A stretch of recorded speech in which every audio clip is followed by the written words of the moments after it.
देखिए my dear students, class यहाँ पर फर्स्ट ईयर और ट्वेल्थ दोनों के लिए ये इंग्लिश ग्रामर का वीडियो होगा।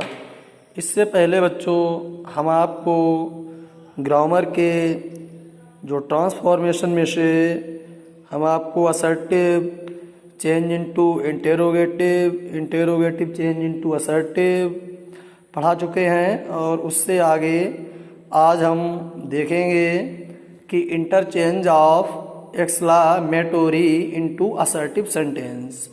तो बेटा सबसे पहले हम आपको बताएंगे कि जो इंटरचेंज लिखा है तो इंटरचेंज का मतलब होता है परिवर्तन। आप एक्सक्लामेटरी विस्मय सूचक का किस में होगा, इनटू असर्टिव सेंटेंस में होगा। कहने का मतलब है साधारण वाक्य में हम आज आपको जो हमारे विस्मय सूचक सेंटेंस होते हैं उनको बदल के दिखाएंगे, उनके रूल्स हम आपको बताएंगे। तो सबसे पहले हम देख लेते हैं कि यहाँ पर हमने लिखा है कि रूल नंबर 1। तो बच्चों रूल नंबर 1 में क्या है कि यदि एक्सक्लामेटोरी वाक्य हमारा सेंटेंस जो है हाउ या व्हाट से शुरू हो, तो सबसे पहले हमें यही देखना है कि हमारा सेंटेंस कहाँ से शुरू होगा। बच्चों बड़े समझने की बात है कि हमारा सेंटेंस जो है एक्सक्लामेटोरी यहाँ पर जो है हाउ या व्हाट से शुरू हो रहा है। तो हमें क्या करना है, तो इन शब्दों के स्थान पर नाउन के पहले हमें ग्रेट लगा देना है और एडजेक्टिव या एडवर्ब के पहले हमें वेरी का प्रयोग करना है। तो सबसे पहले हम इस टॉपिक पे आएंगे, बच्चे समझेंगे कि नाउन और एडजेक्टिव या एडवर्ब होता क्या है, कि सेंटेंस में अगर दे भी रखा है, अगर हम उसे नहीं पहचान पा रहे हैं तो भी ठीक तरीके से हम उसे चेंज नहीं कर पाएंगे। तो इसको जानने के लिए माय डियर स्टूडेंट्स हमें सबसे पहले पार्ट्स ऑफ स्पीच का पूर्ण ज्ञान होना चाहिए। तो नाउन तो बच्चे ऑलमोस्टली सभी बच्चे नाउन तो जानते ही हैं कि नाउन क्या होता है, सेंटेंस में पहचान लेंगे कि नाउन क्या होता है। तो नाउन के पहले हमें क्या करना है बच्चों, ग्रेट लगा देना है। जब हम इसे हम एक्सक्लामेटोरी से असर्टिव सेंटेंस में चेंज करेंगे तो हम क्या लगा देंगे, यहाँ पर नाउन से पहले हम ग्रेट लगा देंगे।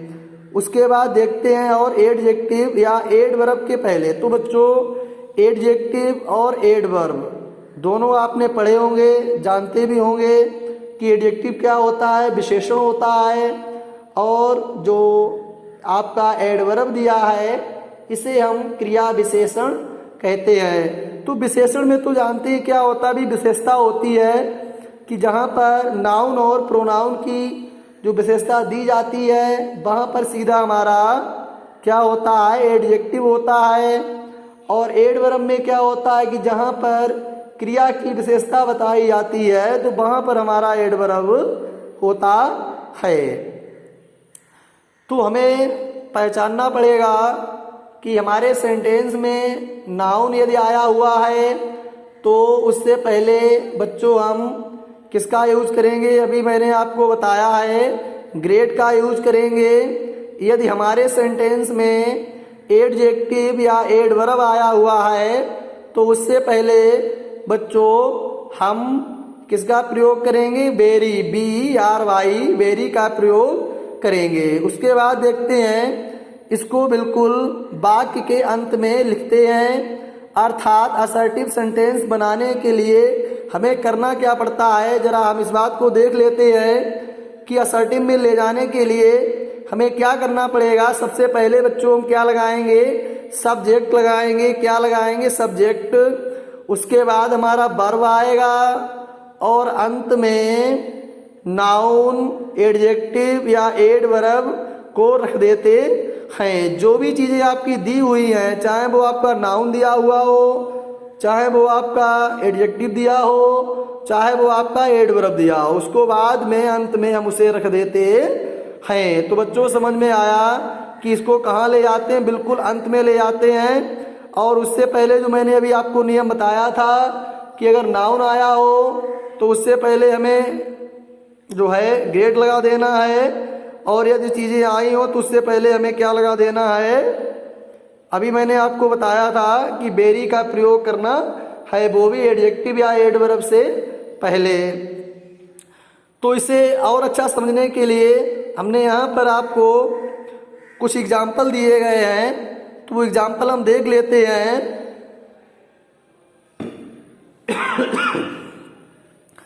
तो एक्सक्लामेटोरी में देखते हैं कि how nice the milk is.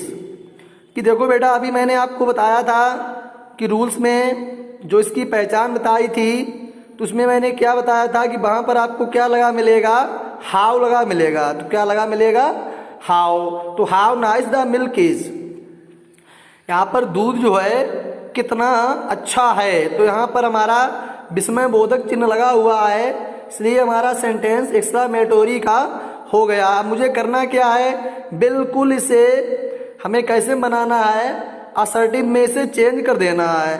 तो असर्टिव में चेंज करने के लिए अभी मैंने आपको बताया था, सबसे पहले क्या उठा लेंगे, सब्जेक्ट उठा लेंगे।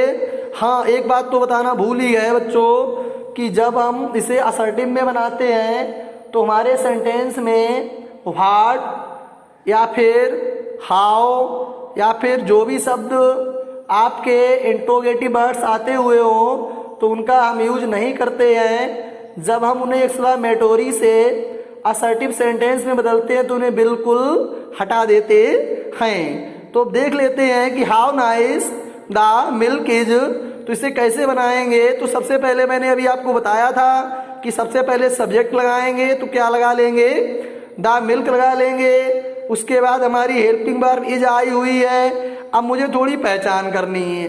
पहचान मुझे क्या करनी है, अभी मैं बता चुका हूँ कि आपको नाउन या एडजेक्टिव या एडवर्ब की पहचान करनी है, तभी आप समझ पाएंगे। अब यहाँ पर क्या लिखा है कि how nice the milk is, तो यहाँ पर क्या चीज़ आई हुई है, हमने अभी आपको बताया था कि उसमें जो प्रयोग करके बताया था कि नाउन के पहले हम क्या लगा देंगे, नाउन के पहले हम ग्रेड लगा देंगे, और एडजेक्टिव या एडवर्ब से पहले हम बेरी शब्द का प्रयोग कर देते हैं। तो हमें यहाँ पर समझना क्या है कि द मिल्क इज। अब यहाँ पर नाइस वर्ड आया है, क्या वर्ड आया बच्चों, नाइस। तो नाइस क्या होता है भाई, अच्छा होता है। तो यहाँ पर क्या हुआ, विशेषण हुआ। यहाँ पर क्या हुआ, विशेषण हुआ, जिसे हम कहेंगे एडजेक्टिव। तो एडजेक्टिव का भी मैंने आपको नियम बताया था, उससे पहले हम क्या जोड़ देंगे, बेरी जोड़ देंगे। तो यहाँ पर हमने क्या लगा दिया, the milk is very nice. तो दूध कैसा है, बहुत अच्छा है। तो हमारा बिल्कुल सिंपल सेंटेंस में बनके क्या आया है कि the milk is very nice. तो हमें उम्मीद है आपके समझ में ये जो है प्रयोग आ गया होगा। अब हम आपको एक्सक्लामेटरी का दूसरा यूज दिखाएंगे। दिया है कि what a reason it is. अब यहाँ पर शब्द क्या आया, रीजन। अब रीजन क्या होता है, कारण होता है, प्रॉब्लम समस्या होती, कारण होता है। तो ये सब क्या होते हैं, ये हमें पहचान करनी है भैया, ये सब क्या होते हैं, ये सब हमारे कहीं ना कहीं नाउन होते हैं। क्या होते हैं, नाउन, जिसे हम कहते हैं संज्ञा। तो इसमें क्या लगा है कि व्हाट लगा, व्हाट ये रीजन इट इज। तो इसे कैसे बदलेंगे, अभी मैंने आपको फिर बताया था, एक बार फिर बताना चाहूंगा कि सबसे पहले हमें सब्जेक्ट लगा देना है। तो क्या है, इट, सहायक क्रिया आपकी इज हो गई, ये हो गया। आप बाकी को छोड़ देते हैं, यहीं पर लेफ्ट कर देते हैं, फिर समझा देते हैं एक बार फिर से कि यहाँ पर जो वर्ड आया हुआ है रीजन। तो अभी मैंने आपको फिर बताया था कि जो रीजन वर्ड आया ये आपका क्या है बच्चों, नाउन है। क्या है, नाउन। तो नाउन से पहले भी हमने जो आपको रूल्स लिखाया था ऊपर, उसमें बताया गया है कि नाउन से पहले हम ग्रेड का यूज करते हैं। किसका यूज करते हैं, ग्रेड का। तो हम देख लेते हैं इसमें क्या दिया है, आप इसे समझिए कि it is a great reason. ये बहुत बड़ा कारण है, ये बहुत बड़ा, ये महान कारण है। ग्रेट मीन्स महान होता है, इसे हम बड़ा भी कह सकते हैं, इसी कोई बात नहीं कि it is a great reason. एक ऐसा कारण है, महान कारण है, बड़ा कारण है। तो बच्चों आपके समझ में आज नाउन और एडजेक्टिव और एडवर्ब के बारे में एक्सक्लेमेटरी से असर्टिव बदलने का नियम आप जान गए होंगे। अब हम आपको रूल्स नंबर 2 की तरफ लिए चलते हैं। तो रूल्स हम 2 देखते हैं कि यदि एक्सक्लेमेटरी सेंटेंस ओ या ओ दैट, वुड, हैड या इफ से शुरू हो। देख लेते हैं कि यदि वाक्य में हमारे क्या मिल जाए, हमें लगा हुआ ओ मिल जाए, ओ दैट मिल जाए, या फिर वुड मिल जाए, कामा हैड मिल जाए, या फिर इफ मिल जाए शुरू हो, तो इनको हटाकर असर्टिव बनाने में हम किसका प्रयोग करते हैं? बिस। तो बिस का मतलब सीधा होता है वहां पर हम कहीं ना कहीं इच्छा प्रकट कर रहे हैं। तो वहां पर हमारी क्या प्रकट हो रही है? इच्छा। तो इच्छा में क्या होता है कि जब ये वर्ड में लगे मिल जाएंगे तो हम समझ लेंगे कि यहाँ पर इच्छा को व्यक्त किया गया है। जैसे ओ है, ओ दैट आया है, वुड आया है, हैड आया है या इफ आया हुआ है, तो उनको बिल्कुल जब असर्टिव में ले जाएंगे तो उनको क्या करेंगे बच्चों? हटा देंगे और इसे बनाने के लिए हम विश का प्रयोग कर देते हैं। तो ज़्यादा अच्छा समझने के लिए हमने यहाँ पर आपको कुछ एग्जाम्पल्स दे रखे हैं, तो हम देख लेते हैं। एग्जाम्पल फर्स्ट ही देख लेते हैं। O for a prize. देखो जहाँ पर ओ लगा हुआ मिल जाए या ओ दैट, तो सीधा हमें क्या होता है वहां पर बच्चों? आश्चर्य होता है। बच्चों क्या होता है वहां पर? आश्चर्य होता है। ओ फॉर ए प्राइज मतलब पुरस्कार, किसके लिए? इनाम। तो क्या मिला यहाँ पर? आश्चर्य हुआ। अरे क्या हुआ? फॉर ए प्राइज, पुरस्कार, इनाम।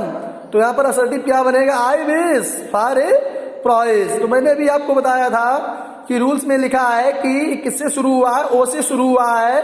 तो सबसे पहले इन शब्दों को हटा करके हम इन्हें बिस में चेंज कर देते हैं। तो आई बिस हो जाएगा और जो वाक्य में लिखा हुआ सेम वही हो जाएगा, फॉर ए प्राइज। अब बच्चों हम यहाँ पर अदर सेंटेंस जो यहाँ पर दिया हुआ है वो भी देख लेते हैं। एक्सक्लेमेटरी का दिया है कि O that I were born in a free country. कि ओ दैट आश्चर्य इस बात का, आई वर बोर्न मैंने जन्म लिया था इन ए फ्री कंट्री। कैसे देश में? स्वतंत्र देश में। तो इसे कहाँ ले जाएंगे? असर्टिव में। तो कैसे बनाएंगे बच्चों? यहाँ पर क्या हो जाएगा? I wish. क्या हो जाएगा? I wish I were born in a free country. तो यहाँ पर ओ दैट को मैंने क्या किया? बिल्कुल हटा दिया और आई विश का हमने यूज कर दिया। तो ऐसे ही आपको हैड लगा हुआ मिले या इफ लगा हुआ मिले उसको हटा देंगे और आई विश लगा करके सेंटेंस को हम बना देंगे। तो हमें उम्मीद है, हम आशा करते हैं कि मोस्टली सभी बच्चों के समझ में ठीक से आ गया होगा कि interchange of exclamatory into assertive sentence. तो अगले वीडियो हम आपको इसका आगे कल देंगे। आज का वीडियो जो है वो यहीं तक है।